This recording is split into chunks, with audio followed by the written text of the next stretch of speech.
I will be forever the myth. You're the king of kings, There's always a pecking order. The little peckers never mess with the big peckers. So I'm a rooster, and he's a chicken, so to speak.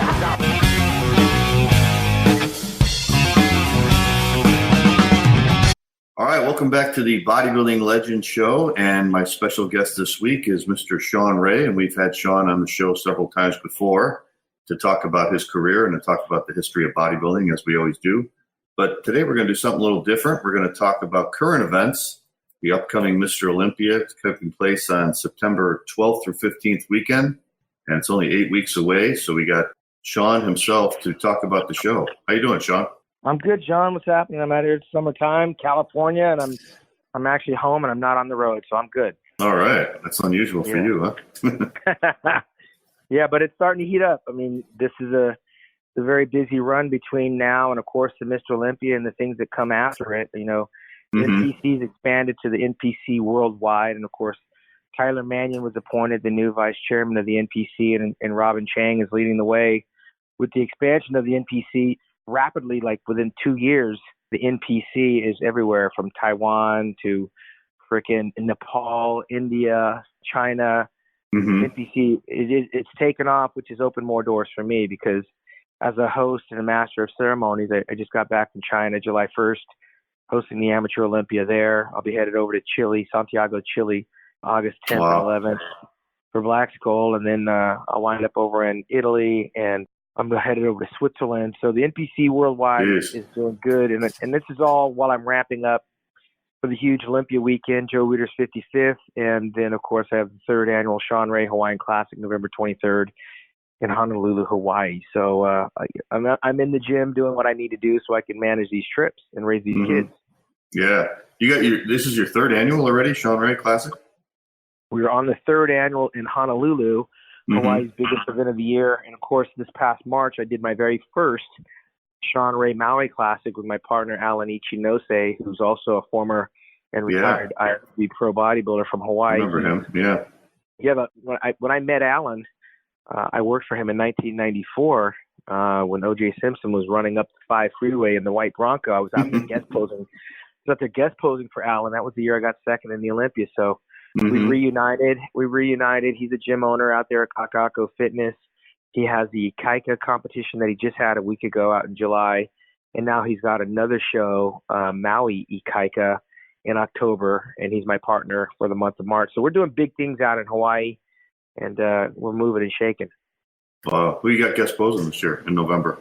So I got Brandon Curry, his wife, Brandy. Yeah, she's from Hawaii.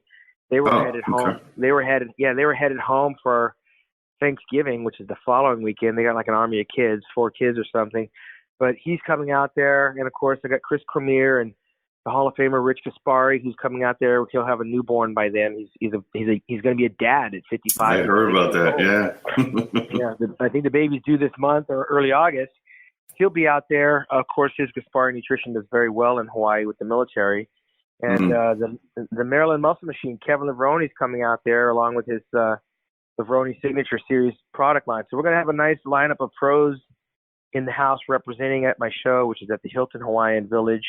It's on the same weekend as the Nationals out there in Florida, where I'm sure you're probably going to be on November 23rd. Yeah. That's the only downside is that, that's where I turned pro. 1987 was the Nationals weekend. Yeah. And now my show is actually on the same day. It's not a pro qualifier, but it is an NPC qualifier. And I do send my champions to different places. Last year, I sent a couple of my champions to China, and that was a pro qualifier. And the champions from the Maui show, they're going to I'm sending 3 of them to Japan, where Hitata's got the Amateur Olympia. He's working with me, and we're going to send 3 of those champions to compete for a pro card in Japan. That'll be the 1 week before my show in November. Wow. So there's a lot going on, lot coming up, and a lot going on. And for me, in retirement from the stage, life couldn't be better. Although there have been murmurs of me making a comeback. Have you heard anything about that? I did. I saw that on your Facebook page. What's that all about? What did it say, actually? What did the Facebook post say? said something like, "How about a come back?" And the back was in big letters. Didn't it say something like, "I'm making a comeback"? Yeah. I was sitting in the Vancouver airport coming back to California. I never said I was coming back. Coming back. Okay. I'm coming back. Everybody picked up the ball and ran with it. And, next thing you know, I realized they liked me. They really liked me, and they missed my physique on that stage. So I didn't want to put the fire out. Hell, we had some pretty crazy news in the last few weeks in bodybuilding. I figured, why not have some good news? Why not add to it? Right. It's nice. Hey, it's nice to be missed. It's nice to be loved. Right. But I was coming home. Well, and most people in the industry think home for me is on the Olympia stage in posing trunks. Right. How do you think you would look, Sean, if you decided to train hard for whatever, whether it was the Olympia or just doing it for yourself? As a bodybuilder that's never been injured, I probably wouldn't make it to the stage, because you got to remember the mentality of an athlete that's coming from retirement. I've been sedentary in terms of training at that level for 18 years. It'll be 18 years, John, wow. 2001. That's when crazy. September comes around, it'll be 18 years off the stage, which means I haven't trained at that level. Yeah. And naturally, I'm smart enough to know that I would start slow and work my way up. But come back to what? I mean, there's a lot that goes into, when I was young, and I call myself a kid back then, but in those days, you trained a little bit with a reckless abandon, but you also knew the hands of time were working against you, because there's only going to be so many opportunities for that. But that was a childhood, teenage dream of mine to be number one in the world. And 18 years in retirement, when you get that far from the stage and you realize you got out with no injuries, and then you watch the other guys, Kevin Levrone was having knee issues, Flex Wheeler had kidney issues, Nasser El Somebody is dead, Barry DeMay tore his pec, Rich Gaspari tore his pec, Ronnie Coleman's like in a wheelchair, and you start taking inventory. If I were to go in the gym now, rather than think of me conquering the weights, I'd be trying to calculate how much weight I should be using, what kind of form I'm using. I'd be thinking too much. And as an athlete, as a fighter, as a competitor, when you're young, you don't think about what goes into it. You just do it. You're a machine. You are a machine. You're not thinking about how sore you're going to be tomorrow. You're not thinking, am I going too low on these squats? Am I going to blow my knee out? Is this hamstring going to tear? Am I potentially going to pull my lat out if I'm doing these hanging pull-ups? Right. When I was training a little bit with some intensity, I was thinking, shit, I remember when Fuchs was doing the squats for Chris London, he crashed and tore his quads. I was retired and I was messing around with like 3 plates, and the picture it came in my mind like, shit, I'm not even getting paid to do this anymore. Why am I squatting 3 plates, compressing my spine, putting this weight on my shoulders to lead nowhere? I'm not taking my clothes off for anybody. I'm not posing. I'm not. And so either it's in you or it's not. And for me, I think somewhere along the way, I turned off the bodybuilding and I turned on the exercise, because I still go to the gym. I go to the gym when I want, when I can. And when I go there, I realize I'm exercising, because training for me is a place that not a lot of people want to be with me. I used to drag people into the deep end and try to drown them. And it's a different mindset when you're training for competition. People go, well, you did it for so many years. How can you just walk away? And I said, well, you have to calculate all the things that go into it, like time and sweat equity to dollars and cents. The fact that I'm free, that I could actually go walk on the beach instead of walk on the treadmill, that I can actually go swimming and not worry about being analyzed at my swimming pool because my neighbors don't give a shit what I look like. Right. But, I'm not going to go take my shirt off and pose in the mirror to see what I'm looking like in Gold's Gym anytime soon. So I think with maturity comes the idea that, I want to just be healthy. And I think when I look at my peers, Mike Christian, and a few other guys, it seems like they kind of get it. But even still, John, I'm not that guy that's in the gym every day at 5:00, and that's how I'm going to die. I'm just not that guy. I did it for pay. I did it for competition, and I had a purpose for going to the gym. Now my purpose is to be healthy, to be flexible, to look and appear fit, calories in, calories out. But to think that I'm going to spend the second half of my life in this box doing what I did for 30 years. It's not going to happen for me. There's too many things I like doing that I never got to do as a bodybuilder. Yeah. As a bodybuilder, you got to realize there's a lot you cannot do. You can't go swimming and riding bikes and bowling and playing basketball. Those are things, John, that I do because I'm actually making up for the time that I couldn't do it. Yeah, that makes sense. You'll find me in a bowling alley. You'll even find me in a pool hall. I do all that crap because I knew I didn't have the time nor the interest, and I didn't want to burn the calories doing it when I was a paid bodybuilder. And now you'll find that I'll take up a game of basketball in a heartbeat. I'm not good. I even try tennis and I even golf. But trust me, being an athlete, it liberates me from the gym, and I love it. It gives me peace of mind and it gives me some balance. Yeah. Yeah, it's funny you mentioned that. I remember when Arnold said that too. He said when he was competing, he wouldn't ride motorcycles. He wouldn't go skiing because he was always worried about getting hurt, and he couldn't do that for the competition. Then once he retired, he was able to do all that.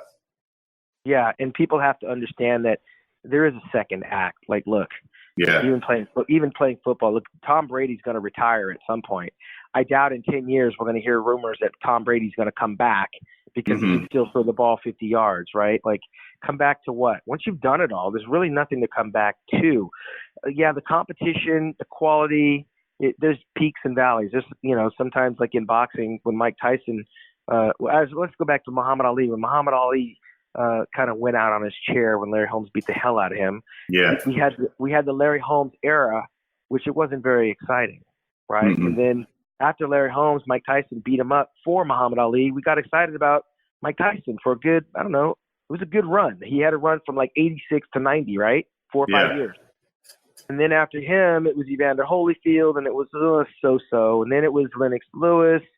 And after Lennox Lewis, it was Klitschko, and nobody even knows or cares anymore. You're right. Nobody even knows who the champion is. Yeah, well, they're basketball players. You got Tyson Fury, and some other guy, Wilder, and Anthony Joshua. They're all 6'8", 6'9". It's not even, it's not even a fair fight. You know what I'm saying? Right. So that sport change. Bodybuilding has changed along the same way. People thought when Arnold won the 1980, it was such a controversial win that it was so bad for bodybuilding that the bodybuilders actually boycotted the 1981, and Franco Columbu wins by default. But guess what? In 82, it survived. Here comes Chris Dickerson. Here comes Samir Banu in 83. And boom, Lee Haney has an 8-year run in bodybuilding throughout the 80s, was at its peak. Couldn't have been more popular with Lee Haney. Right. Now, and then Dorian comes and challenges him and makes things interesting, and he wins for 6 years, and he gets hurt. Now what are we going to do? Now it's wide open in 98. And instead of one of the Hall of Fame guys like myself and Kevin and Flex and Nasser and Vince Taylor, boom, here comes Ronnie Coleman for another 8 freaking years. And when Ronnie goes out, Jay Cutler. So we're at this crossroads now where it's a wide open field. Nobody's an A-lister going into this contest. They don't have that pedigree, but someone's got to win it the same way it was in 1981. Yeah. And we've survived since 1981, haven't we? Franco Columbu wasn't the savior of bodybuilding, but someone had to win the show, and the show had to go on. And we survived post Arnold. We survived after Lee Haney and Dorian and Ron. We're going to survive now. As a matter of fact, for me as a fan, and I haven't missed this show since I first did it in 1988. Every year I've been there. That's how committed I am to the sport of bodybuilding. Never missed one contest since 1988 at the Olympia weekend. I've seen every show from the stage, in the stands, and even in the back green room, calling it for play-by-play for the World Wide Web. I'm more excited about this competition because it's either ushering in a new era. There'll be a 15th Mr. Olympia if Dexter Jackson doesn't win it again for the second time. And we're curious to see who that's going to be because it can be any of those guys in the top 5. And what a responsibility that person is going to have. What a life-changing moment for that individual. And what responsibility will he have in light of the situation going on with Sean Roden, and also how companies and business and responsibility of being Mr. Olympia, it's going to change the game in 2020 for sure. Yeah. Yeah, you mentioned what responsibility the Mr. Olympia would have. And I remember you were saying that when you were going up against Dorian, you were saying, if I won the Olympia, I would get on TV, I would go on the talk shows, and I would get it in the media, sort of like what Arnold did. Well, now the whole media landscape has changed with social media and stuff. So the current Mr. Olympia, what should he do to advertise the sport or promote the sport or promote himself? Well, you're talking about the current Mr. Olympia. Right now, he needs to lay low. I mean, the 2019 winner I'm talking about, like the new guy. So the 2019 Mr. Olympia has got to set himself apart from what hasn't happened in 2018. Mm-hmm. What we haven't seen from the 2018 Mr. Olympia was we just didn't see a lot of brand awareness, and a lot of that doesn't mean that they're not busy. I mean, Shawn Rhoden was all over the world. I saw him in China, I saw him over in Germany. He was all over the world doing things for him as an individual, which is all the responsibility he has. But I think to whom much is given, much is required. It's easy for someone that's not the champion to say, and Shawn Rhoden said this about Phil Heath, you need to do more. You're not doing enough. And if I was a champion, here's what I would do. And then Shawn won the title, and he was almost an invisible entity. Yeah. We know that Phil Heath, when he was Mr. Olympia, he was guest posing everywhere. Yeah. He and Shawn Rhoden, I think, was canceling guest posings everywhere, just the opposite. And was pretty invisible, and he didn't have maybe the same publicity machine because, of course, Phil Heath had 7 years to build it up. But in his first year, he did manage to eke out a little documentary that his supplement company, Olymp, has helped manage. But I think he changed supplement companies. He changed trainers. And each athlete is different. They're going to look at it with different eyes. I mean, Dorian Yates was never going to move from England to California and pursue the Hollywood dream. Right. I was born and raised in California. Hollywood's 30 minutes away. I mean, it's a natural. I mean, we grew up out here competing, me, Flex, and Chris. Who had the best car? Who was the flashiest dresser? Who had the best watch? I mean, the bar was raised for us Californians to go Hollywood if we had the opportunity to win that title. So our mindset was different. Plus, we got to watch Arnold in the gym every day and Lou Ferrigno. We kind of knew there might be better vehicles for us and people that could actually help us go Hollywood, which is mainstream. Whereas Dorian is from Temple Gym. He was a punk rocker. I mean, he's English. He doesn't even have the same mentality. Right? Arnold's been here since he was a teenager, so he knew it, and that was his dream, to be a box office draw, be in the politics, married a political figure with his wife, and he did everything that every bodybuilder would love to do. Dorian didn't have that personality. Shawn Rhoden, as quiet and soft-spoken as he was never going to be that guy. Mm-hmm. And I don't think, for example, let's say Brandon Curry wins. He's a father. He's got 4 kids. He spends half the year over in Kuwait. He's not going to be that guy should he win. Rolly Winkler, he speaks English, but nobody can really understand him. He lives in Curacao. He goes back and forth to the Netherlands. Mm-hmm. He's not the prettiest guy out there, and he doesn't have, English is a second language. Yeah. And it's still a work in progress. So he would win the title, and he would do what Dorian did. He's going to go home and enjoy his family and make his money the old-fashioned way. So we don't know what the next Mr. Olympia's role or responsibility. It could be freaking William Bonac, and William Bonac is no different than Rolly Winkler. He's from the Netherlands. He wins. We live in America. We may not see William Bonac because he lives there. He might become a hometown hero, but is America going to embrace him? And he's never even in America. You know what I mean? Right. So I don't know. So, and somebody like 1998, nobody saw Ronnie Coleman coming from 9th place. But guess what? What if Hadi Choopan jumps in this show and he gets a visa from Iran, and next thing you know, he's leapfrogging over all these guys? Because I personally believe Hadi Choopan could probably beat William Bonac. If William Bonac was second or third, Hadi Choopan could be second or third or even first. Mm-hmm. Now we have an Iranian crown Mr. Olympia, and we're at war. We're basically Donald Trump's got us going to war with these guys. Right. Is it a possibility? Anything's possible if the guy's on stage. Yeah. And then it could be someone we're not even talking about. And this would have been a great opportunity again.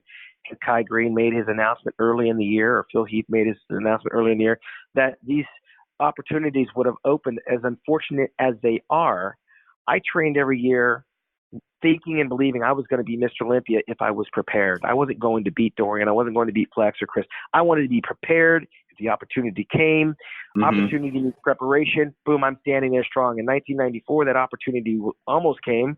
He tore his bicep getting ready for the show. I wasn't wishing or expecting any injury, but it happened, and it could have taken him all the way out of the contest. I was second. I could have won by default if he wasn't there.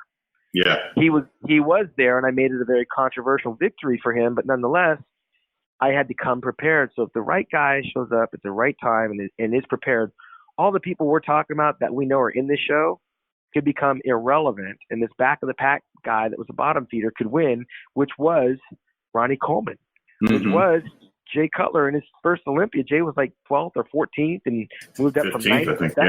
Yeah. So these things happen, and if it does happen, there's really no one there to tell you how you need to be Mr. Olympia. Joe Weider's not there anymore.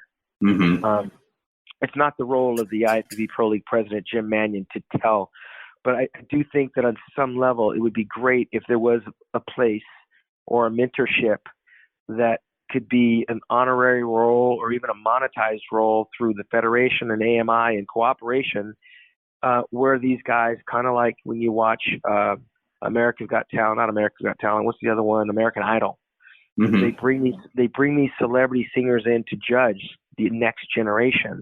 And then when they get to the final 10 or whatever, they'll bring that superstar guy that's already made it, and he'll come in and he'll do a duet with you or play the piano for you or teach you your vocals so you're prepared to go out and be the next American Idol. It'd be nice to see this guy that wins the Olympia have the opportunity as a package that when you win this title, and it's really the downtime after September for the Mr. Olympia, you win this title, it's grandfathered in that you're going to go and spend a weekend with Lee Haney.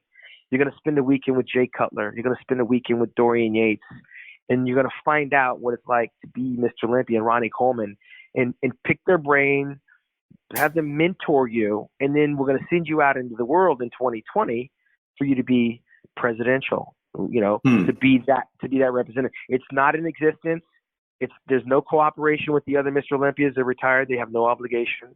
But how cool would that be? How cool would that be? Yeah, that's a great idea. That's a great idea. Going into the show, I'm looking down and I'm looking at Lee Haney, Dorian Yates, and Ronnie Coleman and Jay Cutler, knowing that I've just been handed this check. I'm holding that Sandow trophy. And literally my first order of business is that I get this little mentorship program that comes with Mr. Olympia. And all 4 or 5 of these Olympia winners have a different take on how I should act, what's my value, what I can ask for guest posing, how to market myself. That's invaluable information from veterans that have been there, they're tried, true, and they're tested. And now you're prepared to go out and be that representative. Without it, they're left to their own devices, their own ideas. And again, you've just given this guy, this kid that may never have really thought he could be number one, a huge responsibility to represent this entire industry and that entire corporation that is AMI. For me, that's a cautionary tale right now where we live, that we need to get in front of this.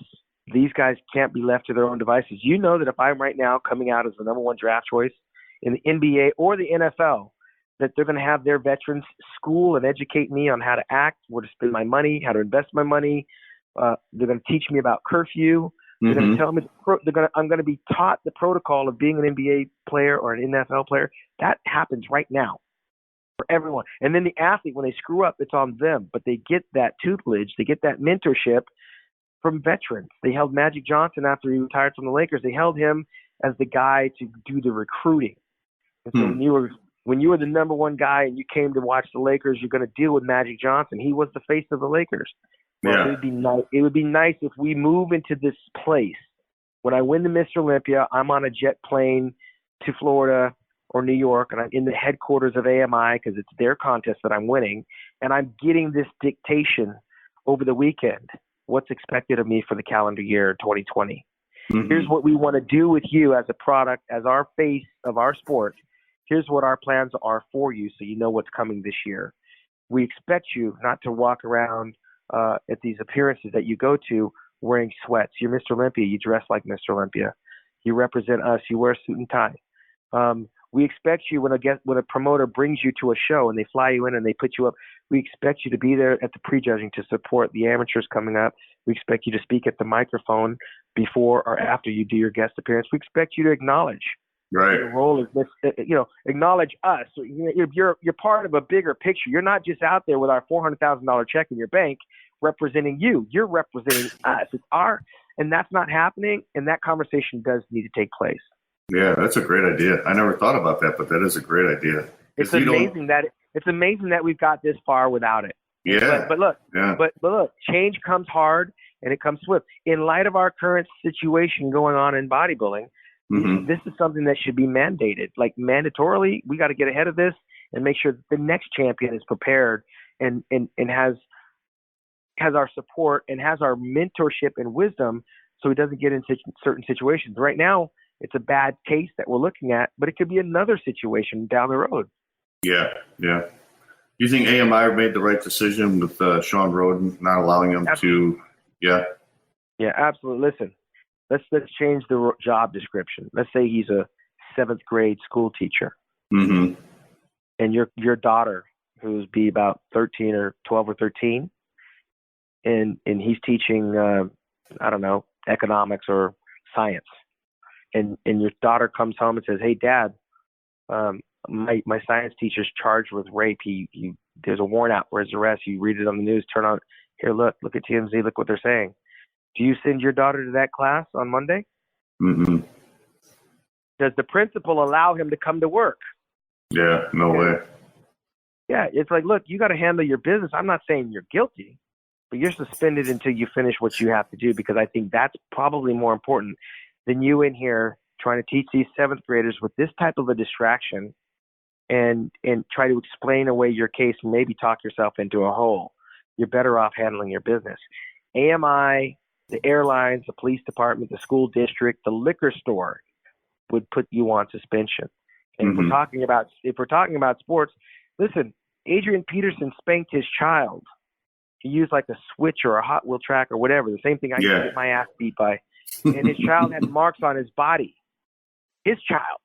And the Minnesota Vikings got rid of him until they could establish whether or not this was child abuse. We're not talking about rape. We're talking about child abuse. And once he was, I don't want to say exonerated of the charges, but once the charges were mitigated through the court, he then got picked up by the Washington Redskins, didn't he? And he had a second shot. He didn't get banned he wasn't banned from the NFL. It ran its legal course, and they let him back in the NFL, and he resumed his career. Why would this be any different? Why would this be any different? So there should be something that's glaring in terms of a code of ethics, a code of conduct of unbecoming. Just the mere accusation in and of itself, anybody can bring a charge. But the fact that you're involved in the case means you are suspended until you resolve this case, and that's bottom line. So why would you then, if you do that, then why would you continue to promote someone that's caught up in a case like this? You have to do both, and you have to do it quick. You got to do it swift. And they did. It was swift justice, because if you leave that door open right now, it leaves the door open for people to come and inquire. It becomes a bigger story than the actual contest. And I trust and believe the Mr. Olympia has been around for 55 years. The Olympia is bigger than this.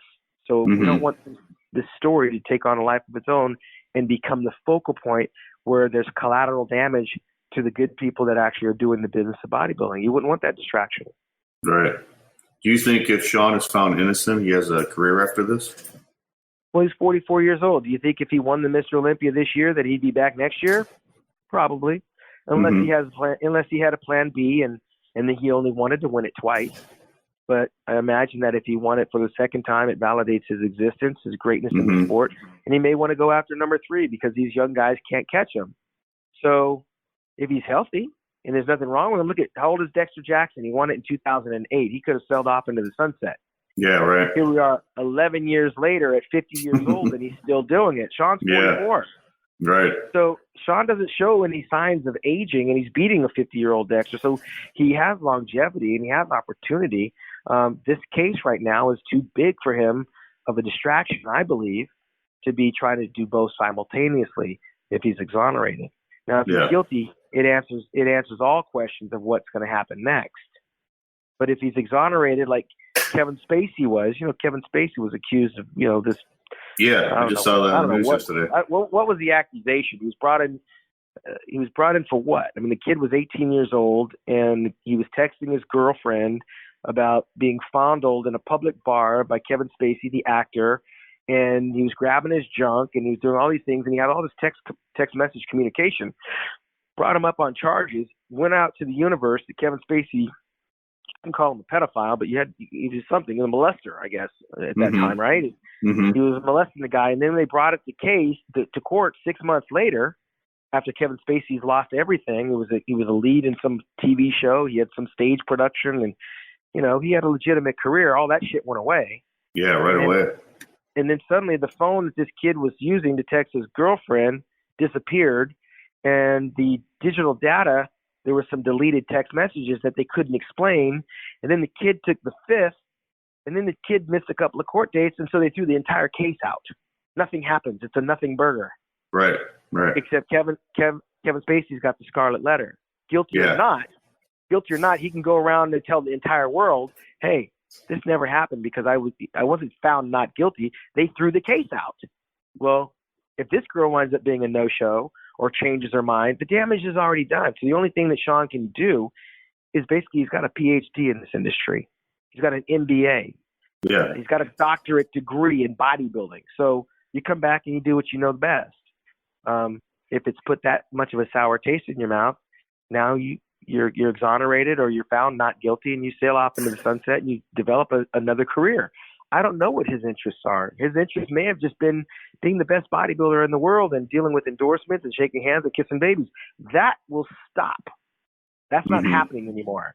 That's not happening anymore. Even if he's not guilty, that is not happening. You're no longer Mr. Olympia in the eyes of a lot of people. You're a rapist. Yeah. And that's a harsh reality that he may be faced with, even if this girl disappears. And that's the problem with our judicial system, is that they try to protect the identity of the accuser. And the accused is left to make sure that he convinces the world he's innocent. And there is no such thing as innocent until proven guilty. The Central Park 5 proved that. If you didn't see that on Netflix, Part 5, they went to jail for 20 years. And they had DNA evidence that exonerated them. None of those boys had their DNA on it. And then they had a guy come forward and say, I did it. And they had to let him go. And they gave out $41 million. And people thought, wow, $41 million split 5 ways. That's $8 million a person. No. You know how much legal fees? And how much is a year of your life worth? What's your valuation on that? Yeah. Those guys had to pay their lawyers. And when they got done, they have no career, no job, no nothing. They got peanuts. They probably were left with some freaking bills. Yeah. In this scenario, as bad as it is, he's looking at 10, 15, 30 years of life. Yeah. In a charge like this. We mentioned Kai Green earlier. Do you think there's a chance he's going to go in it? I had this conversation earlier, and you got to realize that Mr. Olympia is not just a show you decide you want to compete in. This is a childhood dream for most of us. This is something that takes a lifelong body of work. If you know Sean Rhoden's story, you'll know he took a 7-year hiatus when his dad died, and he became an alcoholic. But his dad's dying advice to him was, go back to doing what you love. Go back to being a bodybuilder. And Sean remembered that, and he went back to being a bodybuilder, and he gave him purpose, and he gave him drive, and he remembered that this is something that I should do and something I can be. And it takes on a life of its own, and it's almost like the blood rushing through your body, like clockwork. You wake up to eat your breakfast and take your morning piss, and you do your gym, and you do it over and over, and you do it day in and day out. And your mind is constantly 2 steps ahead because you're counting down on the calendar to what you're trying to become. And then suddenly that contest comes and you're on the stage and you're prepared. You don't just flip that switch in 8 weeks because opportunity knocks. You flip that switch in 8 weeks and go, I'm going to go be the best bodybuilder in the world. That's a childhood dream for many people that takes years of preparation. And if you think that you can just jump up there and do it on a haphazard effort because opportunity knocks, you could be in for a very rude awakening. And we can use Kevin Levrone as an example. We can use Flex Wheeler as an example. We can use a lot of guys that have come back. The Incredible Hulk, who stood toe-to-toe with Arnold Schwarzenegger in 75 in South Africa, as an example of the 17-year layoff. He came back and he looked okay at 42 years old. But, it's still 17 years. You don't just wake up one day and decide to do this. And the person that, if there's anybody that can wake up and do it, because he still looks like he's putting in work. He looks like he's training. And the depth of the field is less. You don't have Phil Heath. You don't have Big Ramy. You don't have Sean Roden. So the depth of the field is less. And if I'm on the sidelines and I'm looking, I might be tempted to think, okay, well, this is about conditioning. Let me up my cardio, drop my carbs, work on my posing. I look, I'm sizing these guys up. These are guys I can beat. Mentally in his mind, he might think that, but it doesn't always translate to standing on stage in trunks on the day while these guys have been training nonstop, religiously. And a guy like Hadi Choopan, a guy like Brandon Curry, even William Bonac can take a guy like Kai Green out. Remember, Kai Green was losing to Cedric McMillan at the Arnold Classic 3-4 years ago. Yeah. And Kai Green came from behind to beat him in the posing round, okay? Mm-hmm. Cedric McMillan, I don't believe, was ever in the top 5 of the Mr. Olympia. Yeah, he you're may right. have won an Arnold Classic, but he's never been in the top 5. So Kai was losing the last time we saw him. He pulled out a lucky win over Cedric. And Cedric has never been in a promise fulfilled on that Olympia stage. He's got an Arnold Classic win. He's won the Lou Ferrigno Legacy. He won over in San Marino. I've seen, and he's won in Germany too. I know all these guys' careers. I was there in person when they were winning these shows. When you start stacking that up, you got to think William Bonac never took his foot off the gas. Brandon Curry couldn't bust a grape a few years back when it came to the Mr. Olympia. Now he's knocking on the door. Rolly Winkler, who would have thought he's going to be in the top 3 of Olympia? Come on. William Bonac's already been second. So these are not, while they may not be the names that we're familiar with, these are not guys that you can just get off the couch one day and up your cardio and reduce your carbs and think I'm going to come and pick up and it's going to be business as usual after a 4-year layoff. If he does, he would deserve it. I think we'd all bow down to Kai Green. But I don't like to live in the past because the past has never been kind to those guys when it actually tries to materialize. From the great Gary Stridham, the White Rhino, to Kevin Levrone, to even Muhammad the Egyptian came back to the Ironman, and we were all excited. And it just didn't pan out for him. He was just another body on the stage. Kai Green looks phenomenal by himself in his Instagram photos, and so do I. Yeah, by the way. Yeah. That ain't the Mr. Olympia stage, so I'm not 100% convinced. And if anybody could do it, it would be someone like Kai. But he's got so many things going on that I just don't think that he'd have to go out to Kuwait and train with the oxygen crew. Yeah. The camel crew. And he's only got 8 weeks. And he's got a million things going on. Listen, Kai doesn't need it. But if I were Kai, I would say, this is my shot. This is my opportunity. That door is wide open. I'm going to kick that thing in. I'm going to let everybody know I'm signing that contract and I'm committing. And he's one of the few that I think could probably pull it all together. But there's so much noise in his head with all the other things going on. And he didn't expect that Sean wasn't going to be in it. He didn't expect that Big Ramy might not be in it. So all of those factors, these are happening in real time. Mm-hmm. And he may be booked for the rest of the year already. I am. I'm going to Switzerland. I'm going to Chile. I'm going to Iraq.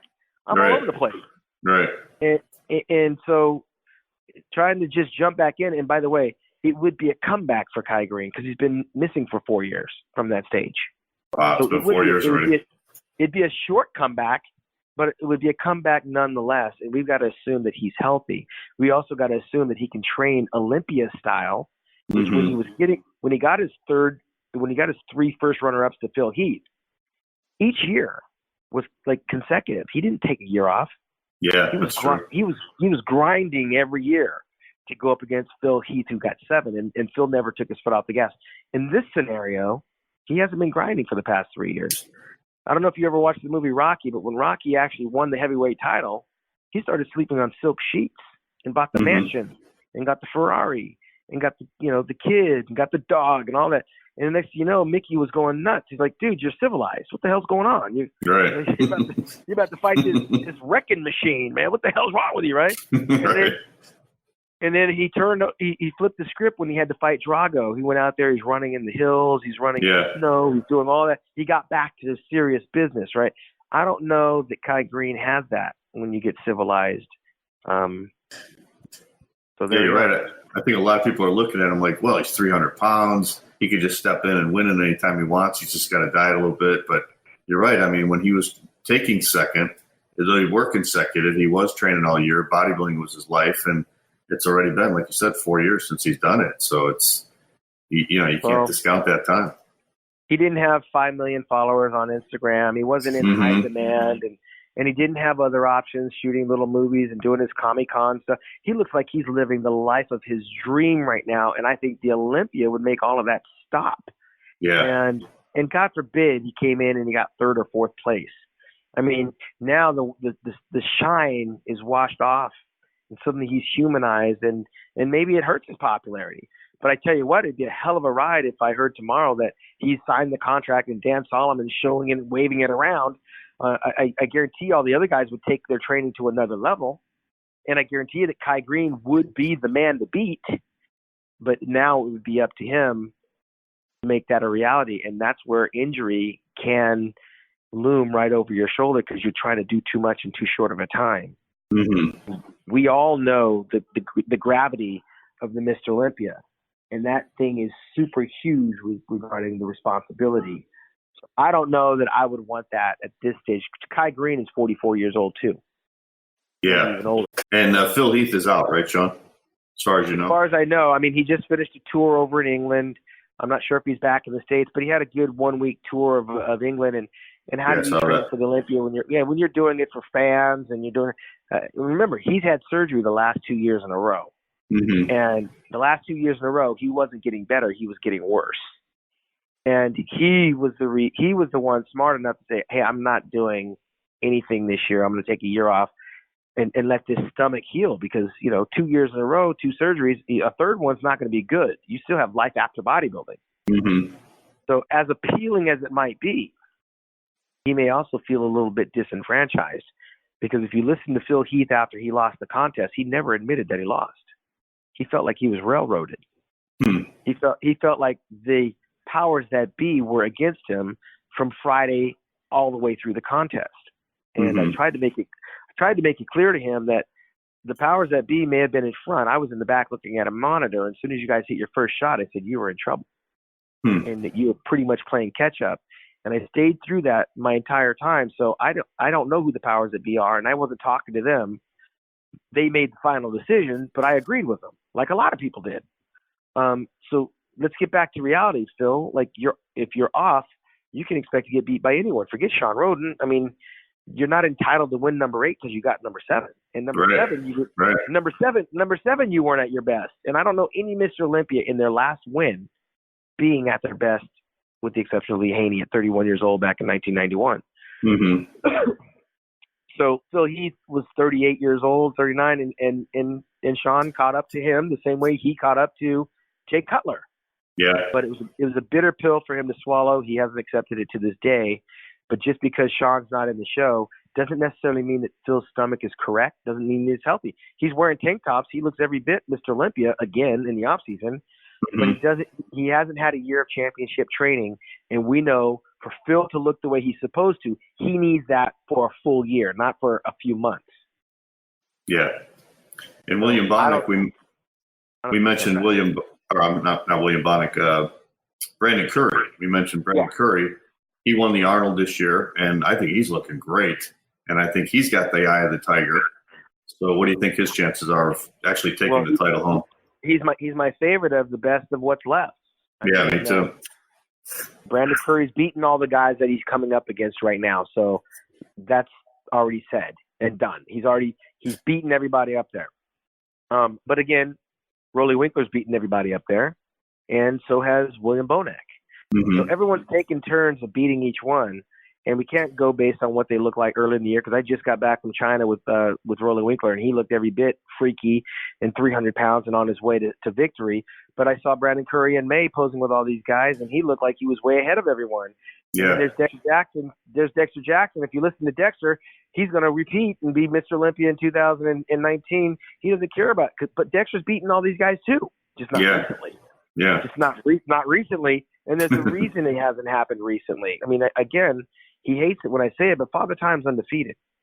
Can Dexter pull a rabbit out of his hat? We've seen stranger things. We just haven't seen him do it at the Olympia, not in recent years.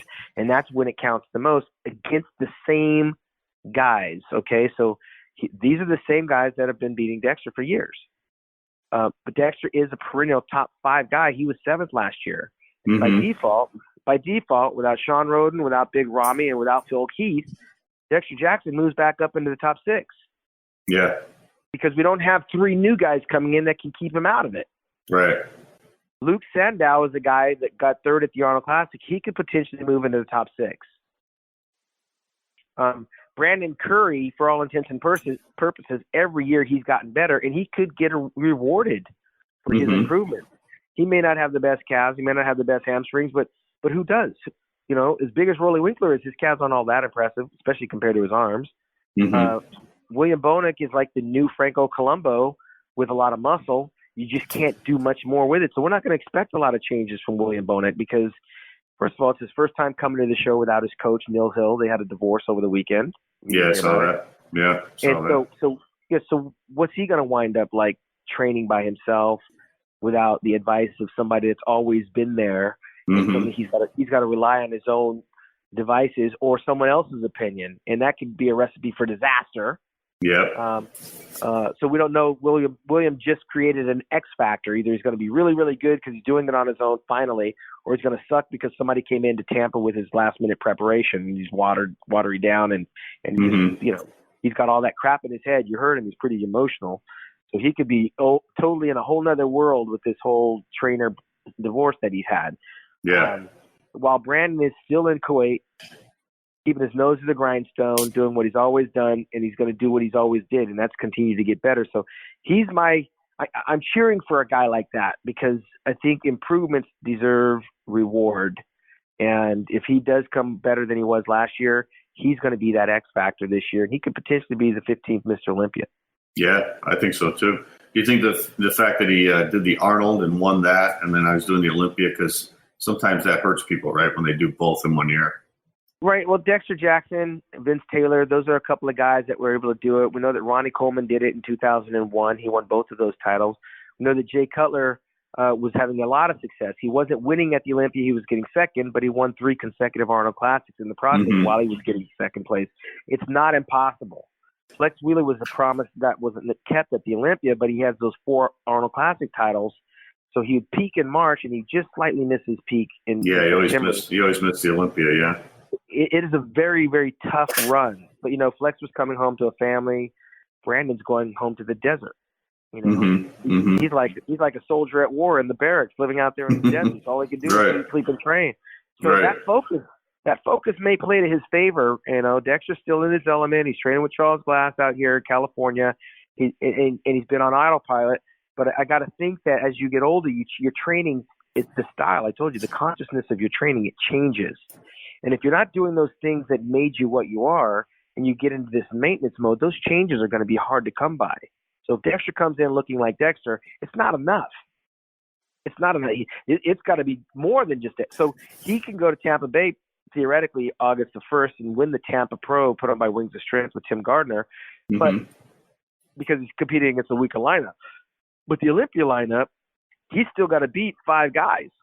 Yeah. That beat him a year ago that really don't have to do a whole lot. As a matter of fact, he's now got to contend with Luke Sandow because now you have Rolly Winkler, you have William Bonac, you have Luke Sandow, you have Brandon Curry. That's 5 guys. So, and I guess Luke Sandow's doing the Tampa too. I just saw that online today. Yeah, and that's not a walkover for Dexter. So if he's going to have Dexter's got a lifetime invitation to the Olympia by winning in 2008. So he doesn't have to win Tampa to go. But Luke doesn't have the experience of peaking that many times in 1 year. So Luke's done the Arnold in Ohio. 2 weeks later, he did the Arnold Classic over in Australia. He did not win there, by the way. And so William Bonac won. So Luke didn't win he didn't win that kind of. And so now he's going to have to go through Dexter. So this will be his 3rd show in 1 year, and he's got to come to America to do it. Dexter's got to fly home. Dexter's got to fly home from California. That's not a bad trip for Dexter. So if Luke can't beat Dexter this August, he won't beat him at the Olympia in September because that'll be his 4th competition, and I think he'll run out of gas. But if Dexter wins the Tampa and he looks really freaky, looks improved, that could help him with the momentum going to the Olympia. He could potentially win that show and look very freaky. That's going to be tough to bring that look to Vegas because that's August 1st. Vegas is 6 weeks later.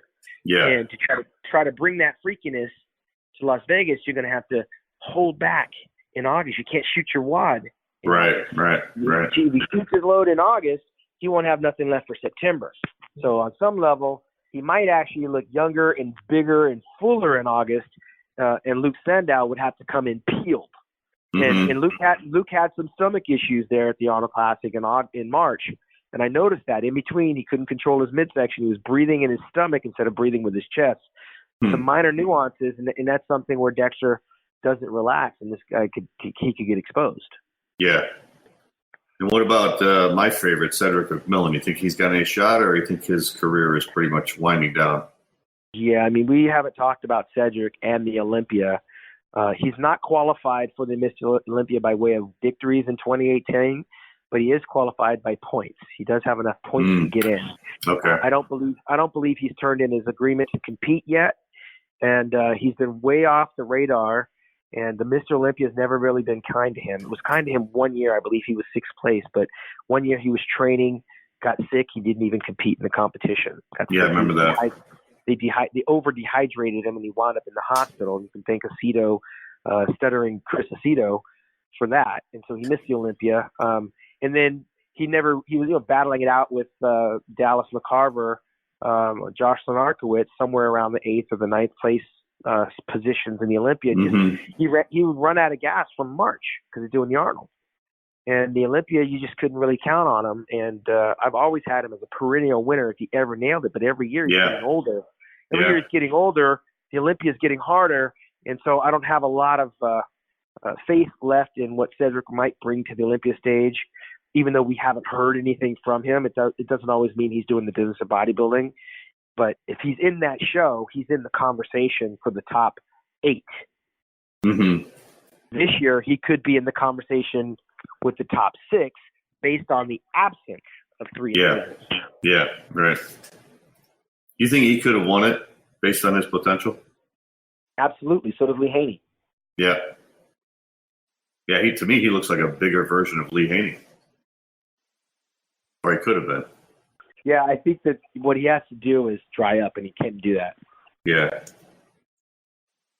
All right, Sean. Well, before we leave, I want to talk, since this is Bodybuilding Legends, I want to talk a little bit about history, and you're a big history buff in bodybuilding as well. When we talk about going to the Olympia, it's like, like a baseball fan going to the World Series or a football fan going to the Super Bowl. Was your first Olympia that you ever saw, was that the one you competed in 88? It was not. The first one I ever saw, I started bodybuilding in 1983 at 17 years old. Okay. John Brown got invited to compete in the Mr. Olympia. I want to say it was 1985 or 86. It was 1985. He was in 85, in Belgium. 1985, and I went to a theater in Los Angeles to pay to watch the satellite feed. Oh, yeah, I did that too a couple of times. I did it for 85. Yeah, I remember in 85 they did that all over. I did it in Chicago. Absolutely. They did it everywhere around the country. Right. And you paid to go in and sit down and you watched the live feed uninterrupted. It was a great live feed. I don't even know if there was commentators. I don't remember. Yeah, in the theater. Yeah. But to go from training in a gym with a guy, actually not training with him, he was beating my ass. I was really a punching bag for John Brown. I was a kid that was like, I had to go get the weights. I had to go get his food. I was definitely that guy that wanted to be like the man, but to be like the man, I had to do everything the man said. So when he said, take my car to put gas in it, bring over the weights, put the weights away, go get me some food. I mean, I was an apprentice. Yeah. And then suddenly, the apprentice is watching the boss on TV on a satellite feed in another country. Yeah. I just thought, it was like watching the man on the moon. Right. I had equity in it. I was like, holy shit, I know him. Like, I knew what he was going to do posing wise. I was like, wondering, okay, so he's walked off the stage. I'm wondering what's happening backstage. They didn't do a whole lot of pre-contest hype, so you didn't get any before stories of who these people are. And I knew who they all were because I lived and breathed the magazines, but now there's my friend. Mm-hmm. So I'm the one picking him up at the airport when he comes back from Europe in his car that he made me put gas in before I went to pick him up. I had the keys. Right. His home phone, he couldn't have a home phone in his condo because his roommate ran up the bill. So he had a landline in my dad's house. I live with my dad. My parents were really? He had a phone with an answer machine at my house. So I'm picking him up and he says, make sure I need to know who called while I was gone because he's out of the country. So I had to listen to his voice messages, write on a pad of paper who called and when and what they said. And when I got him at the airport and he got in the car and I'm the driver, he's sitting in the passenger seat reading all of his messages. This is what he said. That's the time. Those were the times we were living in. But I was doing it happily. I was happy to know this person of this magnitude. Now, John wasn't even in the top 15. Okay, he had torn his pec. Right. But it was such an honor and a privilege to be around this Olympian that would take time to like talk to me and allow me to be in his world.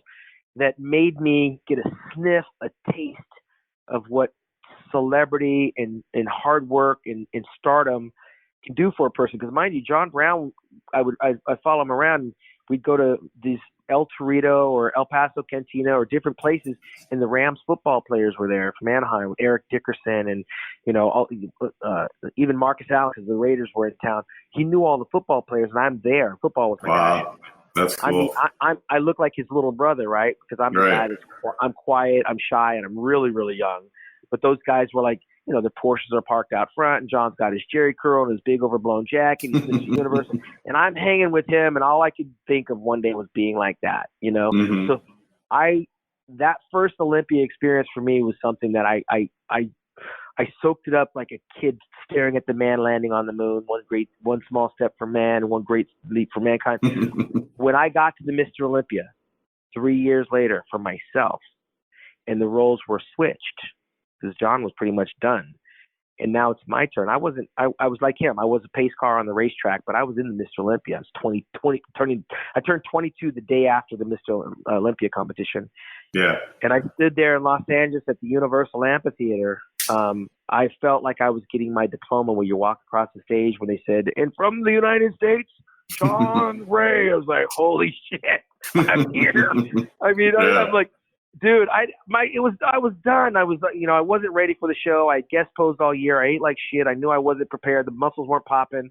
I didn't feel like a disappointment. I felt like, holy crap, I'm in the Olympia. Like nobody at that moment could have been more happier and more proud of themselves than me until they started doing the call outs. And I was standing there and I wasn't being called out. Mm-hmm. And I was watching. It was like, I went from that kid sitting looking at the monitor at John Brown to that kid standing on the stage watching the Mr. Olympia, not realizing that I'm in the fucking Mr. Olympia, right? I'm in this thing and I'm just watching. Now I got the best seat in the house. And then the reality of me not getting called out, I felt left out. I felt, what an opportunity I just missed. Like, I'm supposed to be out there. Mike Quinn is getting called out before me. I didn't value Mike Quinn's physique. I thought, I got a better physique than him. He's got no hamstrings, got no calves. He's top heavy. Right. But that was the year Mike came in. He was like 204 pounds. We'd never seen him that small, but he was ripped, right? Yeah. And then I'm looking at Lita Brada in his sweats before the show, and I'm thinking, God, he looks like he's 100 pounds dripping wet. I got this guy. And he peels off, and standing there looking at him 5 feet away, he looked like Mr. Olympia to me. Mm-hmm. And Labrada wound up getting, I think he was, what was he? He was fourth place that year. Yeah. And then, of course, Gaspari. I mean, the guy's living and breathing right in front of me. I could see the glutes and the veins and everything that we'd seen in the magazines. And then there was Haney. I'm like, oh, shit. No one's beating him. Like, why are we all here? Yeah. I went from depressed because then I started getting called out with Robbie Robinson. And I got called out with Ron Love. And I got called out with Bob Paris. These guys missed their peak, clearly. Mm-hmm. And they were at the back of the pack. I'm posing against Samir Banu. I'm like, hey, this Albert Beckles. I'm being called out with Albert Beckles. So when I came home and I'm eating my cake and my ice cream and I'm getting fat and I'm getting happy, I'm replaying it in my head going, I beat some really good guys. I was like 14th in this show that had 24 guys, and I beat Robbie Robinson. Yeah. I beat Albert Beckles.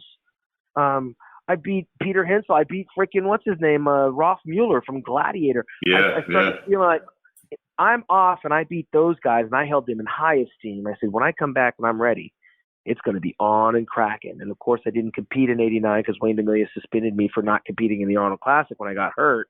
Right. I wasn't hurt, but I was injured enough I couldn't compete. I came back in '90 and I got third place. That was all attributed to me standing on that 1988 stage and feeling like I was ignored, feeling like I was a pace car, and feeling like I was a fan, I said, never again. I'm coming prepared. And I prepared for 1990. That's when I failed the Arnold Classic drug test in March. I came back and I passed the drug test, and I leapfrogged over everyone. I went from like 13th place to 3rd place in that Olympia, and that solidified the beginning of my run. And that's when I knew I belonged on that stage. Like, I felt worthy of being there. 1988, I still didn't feel, it was surreal. Like I snuck in the back door and I'm here. But Right. I qualified by getting 4th place at the Night of Champions because it was a top 5 back then. Yeah. But nonetheless, I felt like I snuck into the Mr. Olympia, and I just happened to be standing on stage with these cats. But what a feeling it felt like when I did get the call out with Lee Haney and Lee Labrada, and I beat Gaspari. It's like, holy shit, I just beat Gaspari. Like, what? Right. That gave me the validation I needed, and I got to tell you, like a father, John Brown was like singing my praises. Like, I told you this was going to happen. This ain't nothing new. I told you this is how good you were. Don't act surprised. Don't act surprised. This is where I told you were going to be one day. And so all that validation came back when I got 3rd place. And mind you, I won the Arnold Classic in 90, but it was an invitation. And I failed the drug test. So it was like an invalidation. Like, it was invalidated that I beat Mike Christian and Mike Ashton. Like, I was invalidated when I failed. But when I got 3rd and I passed and I realized I'm 3rd in the world, the person that validated my efforts the most was John Brown in 1990 by telling me that, what are you surprised about? That's what you're supposed to be in the top 3. You've always had a top 3 physique. Welcome to the big time. That was enough confidence for me, John, that I could cut that umbilical cord of mentorship and own the space that I was creating for myself. And it was all Shawn Ray after that. Yeah, it's amazing, though, that when the first Olympia you ever saw when you were 17, 5 years later, which is a real short period of time, you're in the Olympia.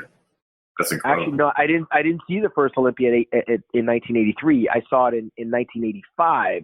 I mean, 85, yeah. Yeah, I was 19 when I saw it, and that was Okay, that's right. Yeah.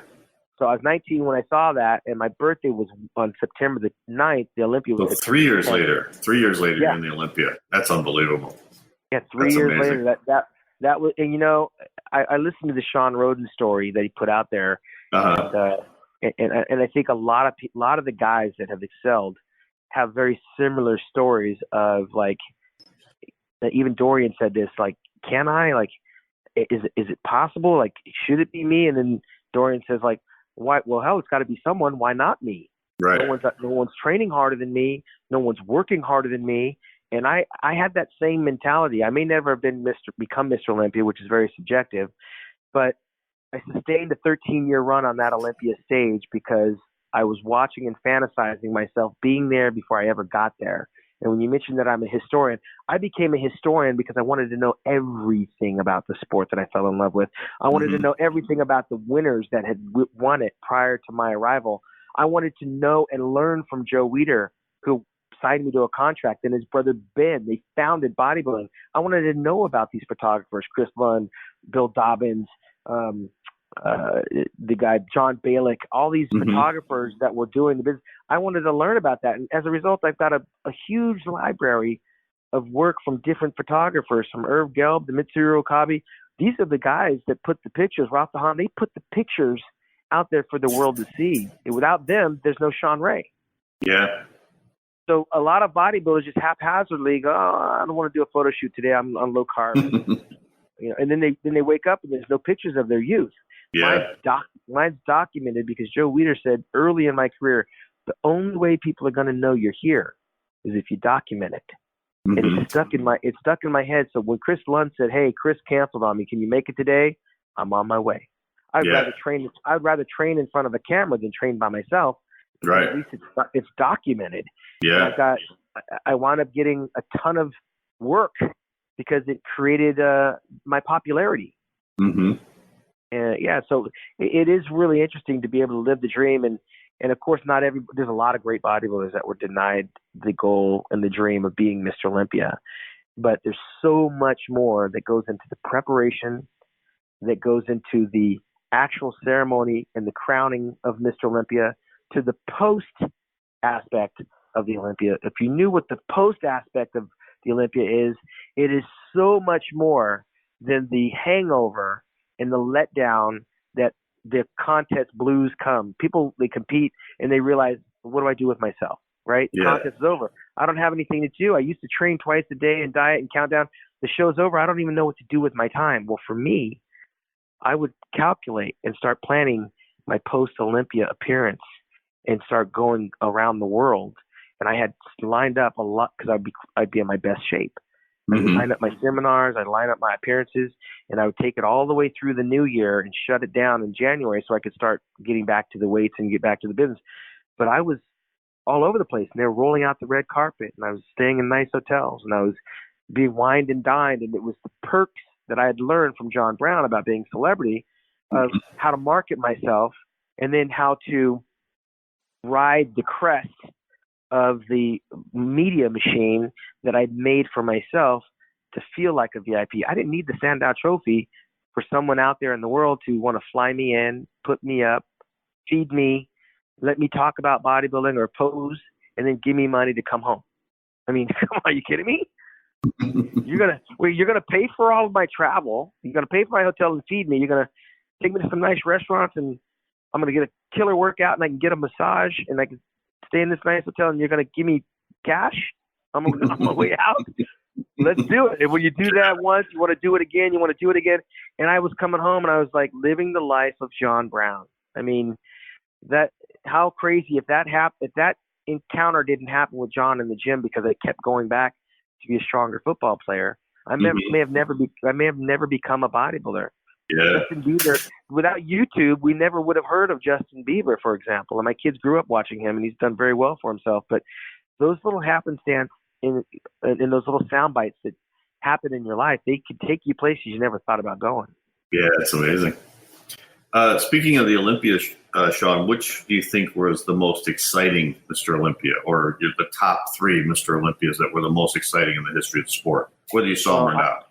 Yeah, I mean, you take off my first experience because there's nothing like your first. I mean, we all remember our first everything. Right.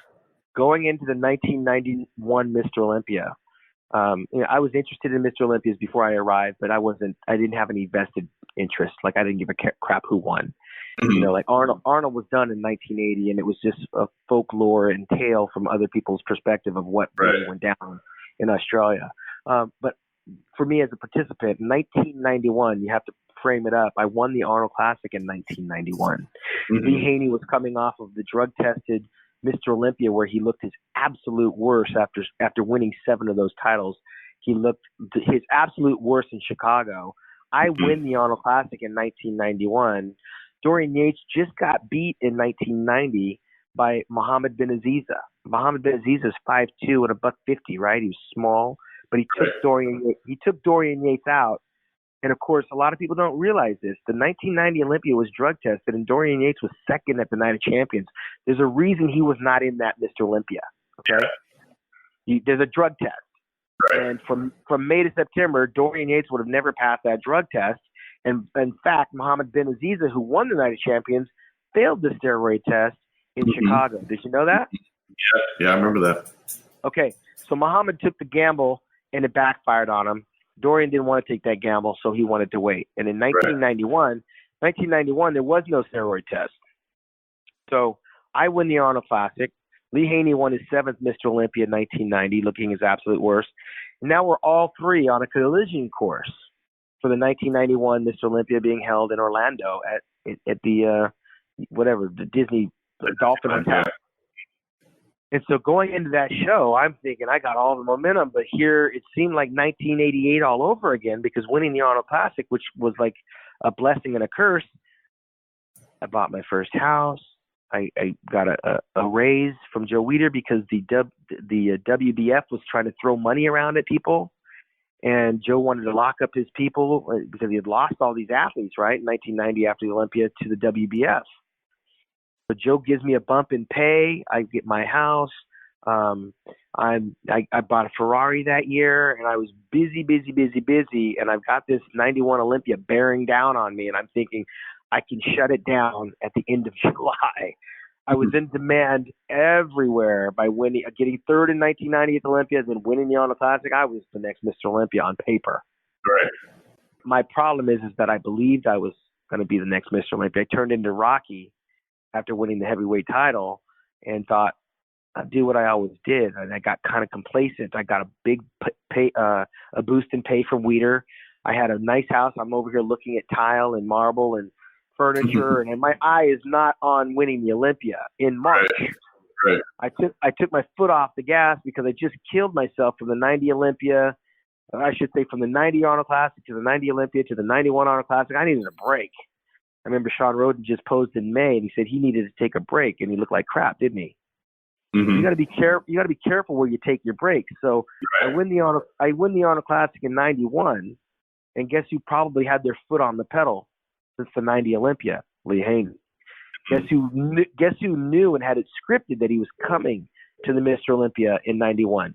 Dorian. So he had all those two beasts had all that time to put their pedal to the metal, and then of course I had Vince Taylor at his all-time best on the Mr. Olympia in '91, and Sonny Schmidt, who came out of nowhere looking like a beast, and I'm running out of gas, and I wind up in 5th place at the Mr. Olympia, and I get to watch the battle of Lee Haney and Dorian Yates, the beginning of Yates and the end of Haney.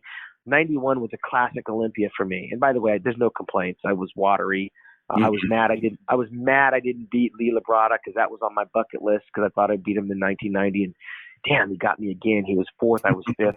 But the '91 Olympia wasn't talked about a lot, but that was a pivotal time in our bodybuilding because it was the arrival of Dorian Yates. And then of course the '94 Olympia after that was really high on my list because even to this day, I mean, I give Dorian all the credit in the world for changing the game in terms of being big and all of that stuff, but he looked nothing like he did in '93. And I just think when you come in subpar like Phil Heath did last year, you got to take some points. You got to take some points away from the champion.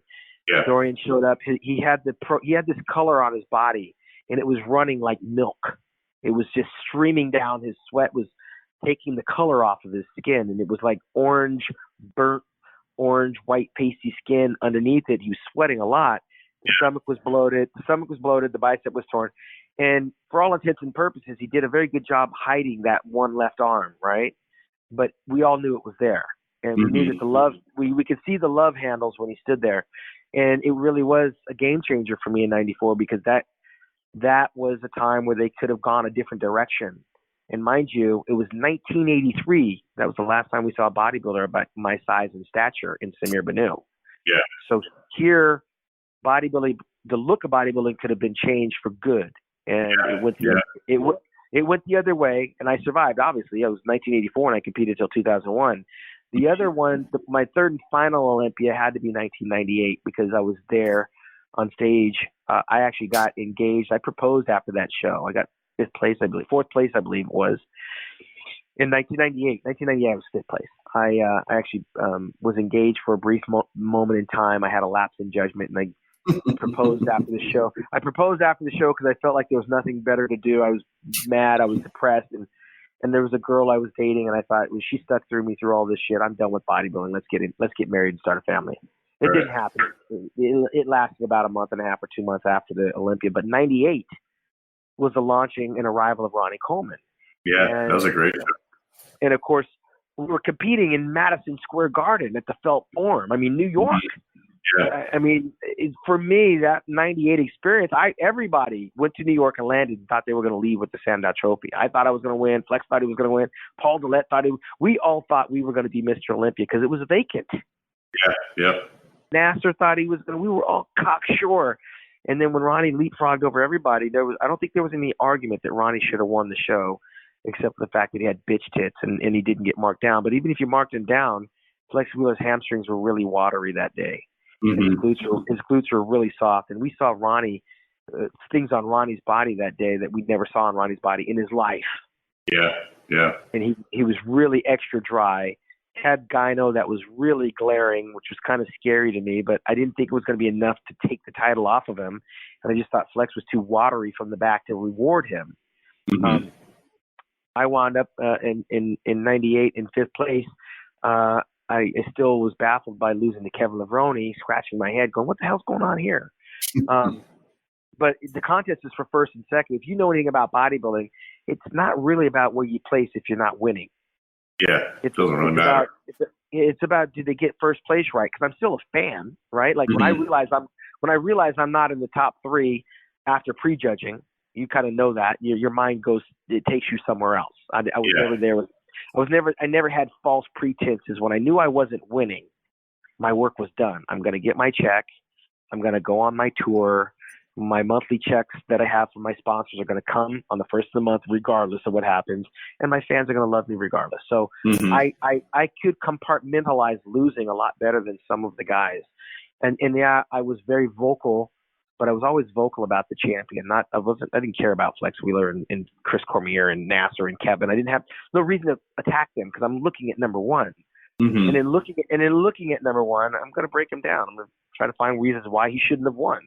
Yeah. So you hear that, it echoes, it's loud because I have a passion. And when Ronnie Coleman won, you didn't hear anything from me about knocking him. As a matter of fact, that year I made my video. I think it was the Inside and Out video. No, it was the Final Countdown video. I was shooting a film that year that throughout my 12-week preparation to New York. Okay. And the day after the show, you saw me in Gold's Gym doing the business of bodybuilding. Like the show was over, and now I got my life back. And now I can go back to being a celebrity bodybuilder with no pressure for the next 9 months because I'm going to be an ambassador. I'm going to be the missionary that I dreamed about. So for me, the pressure of competing and winning the Olympia I would leave that wherever I was. In New York, when I got on the plane, I landed and I went to a photo shoot and I did my video. I didn't come home and lock myself in the room because I didn't win. Like I got paid for posing on a stage. I had people cheering for me in the felt forum. I got to watch Ronnie Coleman make history. I mean, I'm still a fan, which is why I won't miss this year's Mr. Olympia because I want to watch history. Yeah. So this year it's going to be almost like a situation like '98 where we're going to have a new guy win. And who can't get unless Dexter wins again. Yeah, but I'm just saying, like, I want to witness that history. One small fact about my history here, John, and people a lot of people, your listeners might not know, but like, I'm such a fan that I keep track of little things. So, you know, the Sandow Trophy was first created in '77, and Frank Zane was the first one to receive the Sandow Trophy, correct? Correct. I pride myself on touching or holding every Mr. Olympia Sandow Trophy ever issued after 1977, with the exception of Arnold and Franco. I never held either one of their trophies. So that's 2 guys. Yeah. But everyone else from Chris Dickerson to Samir Banu, Lee Haney, Ronnie Coleman, on down. After Ronnie, it was Dorian. Of course, it was Phil Heath, Jay Cutler. And I didn't get the chance to hold Sean Rodens this year, so I take that back. But that's nothing to nobody. But to me, it's part of my journey. Yeah. Like I when Sean Roden turned pro, I was there with the microphone interviewing him for Muscular Development at the North Americas. Phil Heath's very first pro win was the Sean Ray Classic in Colorado, and he wound off seven Mr. Olympia titles after that. Ronnie Coleman in 1992 was getting last place in Helsinki, Finland, and I was helping him get the bags off the carousel at the airport in Helsinki, Finland. Wow. I mean, these little nuggets for me are huge. I was graduating high school in 1984 when Lee Haney won his first Mr. Olympia, and then before it was all said and done, I was battling it out with him in Chicago in 1990 for top 3. So wow. There's so much I get excited about that I don't have the chance to really express to people, that I'm more than just a loud mouth and a big personality and a Hall of Fame bodybuilder. I am a fan to the core. Yeah. Well, that's why we love having you on the show, Sean, because you got a great history of the sport and some great stories. Well, it's awesome to watch this whole game transition from one generation to the next, and here we are. Yeah. We got a 50-year-old Dexter Jackson. What a storyline that would be if he happens to pull off the victory. He'd shut up a whole lot of people, and the old men over 50 can wave a banner with him representing for us. And we also have a guy that has like 4 kids. I don't know that we had anybody that could win the Olympia with 4 kids. I don't think so. If Brandon Curry wins it, he's gonna, and then we have the opportunity for a foreigner. It would be the first time a foreigner would win this title since 1997. 1997, the last foreigner we had win this title was Dorian Yates from England. Yeah. But we have a couple of guys. We have Roly Winkler from Curacao, and we have William Bonek from the Netherlands that could have the opportunity from another country to win this competition. And you can't discount the fact that Luke Sandow's in it from England. And, of course, if Hadi Choopan shows up somehow by some miracle from Iran, I mean, there's a whole lot of things that can happen this year's Mr. Olympia that we're not even really paying any attention to. But the one thing that we know can happen, and it has, is that there can be someone we're not even talking about walking away with this year's championship. Yeah. Yep. Just like Ronnie Coleman did. How can you not be excited about that? I heard stuttering Chris Aceto on the Dave Palumbo show saying that this is going to be the worst Mr. Olympia because Sean Roden's not in it. Well, I heard all year that Sean Roden was the worst Mr. Olympia personality we've ever had, not just now. Right. So I mean, the Olympia doesn't lose its shine because 1, 2, or 3 people are not in it.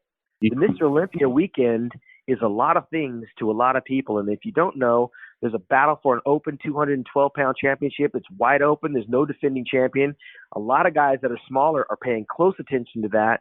Breon Ansley, he's got a very slippery title in the classic physique. He's won it twice. That's not guaranteed that he's going to win it 3 times because that's one of the fastest growing divisions we have. And anybody can come out of the woodworks to win that title. Right.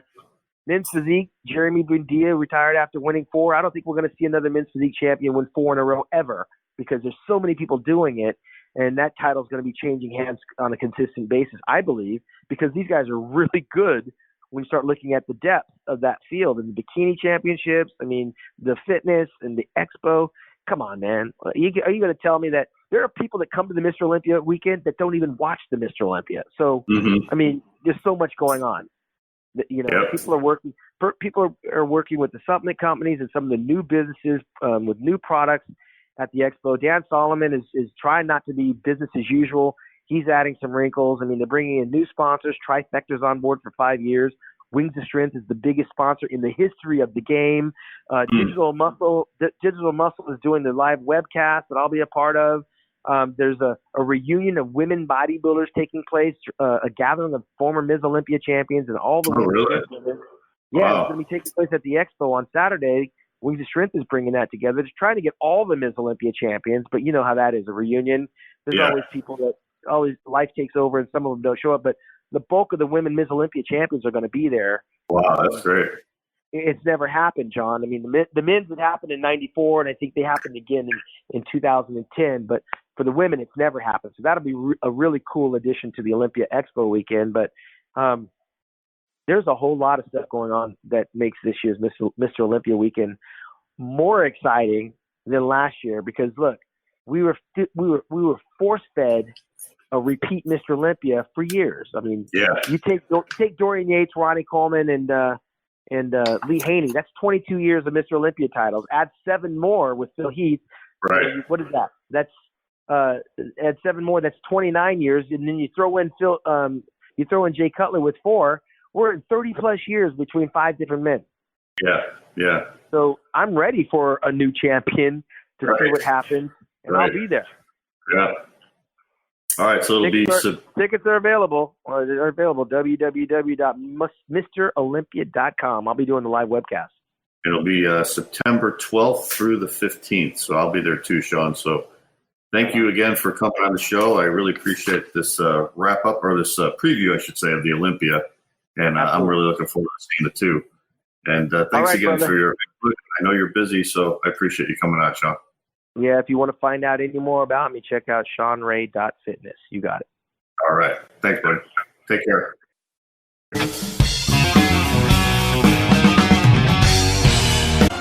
Bodybuilding Heroes and Legends Volume 1 by John Hanson is the book that celebrates the golden age of bodybuilding.